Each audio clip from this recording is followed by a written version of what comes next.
এরা পরে বড় বড় ইউটিউবার হবে। আজকে পড়ানো স্টার্ট হয়ে গেছে, দেখো বাচ্চারা সব চলে এসছে।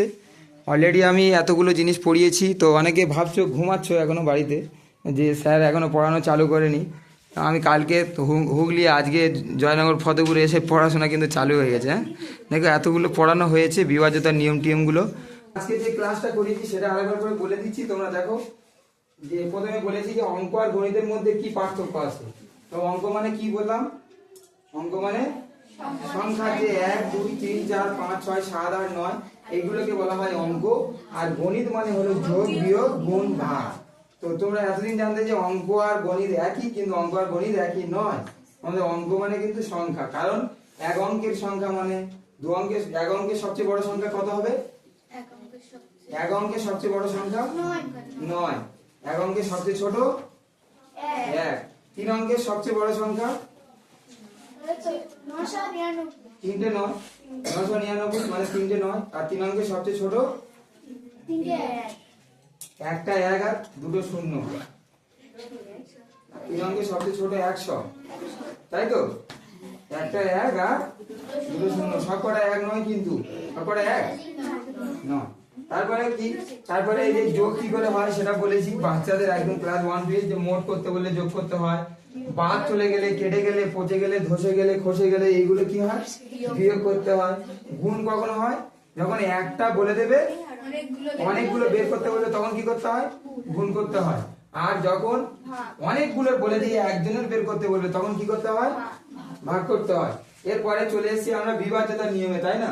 এটা খুবই ইম্পর্টেন্ট জিনিস, বিভাজ্যতার নিয়ম। ক্লাস 3 তে শেখানো হয়। ক্লাস কিন্তু তোমরা এইটে উঠে গেছো, এখনো তোমাদের কিছু কিছু গন্ডগোল আছে। সেটা আরেকবার করে বলে দিচ্ছি, ভালো করে জেনে নাও, কাটাকাটি করতে খুব সুবিধা হবে। এটা জলের মতো মুখস্থ চাই। 2 দ্বারা বিভাজ্য মানে কি? কোন সংখ্যাকে 2 দিয়ে ভাগ করা যাবে? কোনটা কোনটা যাবে বলো? যার শেষে জোড় সংখ্যা থাকবে 2 4 6 8 0 থাকবে, সেগুলো 2 দ্বারা বিভাজ্য। 3 দ্বারা বিভাজ্য কখন হবে? অঙ্কগুলোর যোগফল 3 দ্বারা বিভাজ্য হলে। এবার অঙ্কটা কি তো বলে দিয়েছি, অঙ্ক মানে নাম্বার। যেমন আমি কি উদাহরণ দিয়েছিলাম, যে ধরো 1 2 আর 3 বললাম, এই কটা যোগ করলে কত হয়? 6। তাহলে 6 কে 3 দিয়ে ভাগ যাবে মানে 123 ও 3 দিয়ে ভাগ যাবে। 4 দ্বারা বিভাজ্য কি বলেছি? শেষের দুটো সংখ্যা যদি 4 দ্বারা যায়, তাহলে পুরো নাম্বারটা 4 দ্বারা যাবে। তাহলে 4 সময় কটা সংখ্যা দেখবো? কোথাকার? প্রথমের না শেষের? শেষের দুটো সংখ্যা। 5 দ্বারা বিভাজ্য কোন সংখ্যা দেখবো? শেষের সংখ্যা দেখবো, 0 থাকলে বা 5 থাকলে। হয়ে গেল। 6 দ্বারা বিভাজ্য যে সংখ্যাকে 2 আর 3, 2 আর 3 এই দুটো দ্বারা যে সংখ্যা ভাগ যায় তাকে 6 দ্বারা বিভাজ্য হবে। কারণ কি? 3 দুগুণে 6 হয়, 6 কে ভাঙলে 2 আর 3 পাই। সেরকম 2 আর 3 কে যদি আমরা ভাগ করি তাহলে ওটা হবে।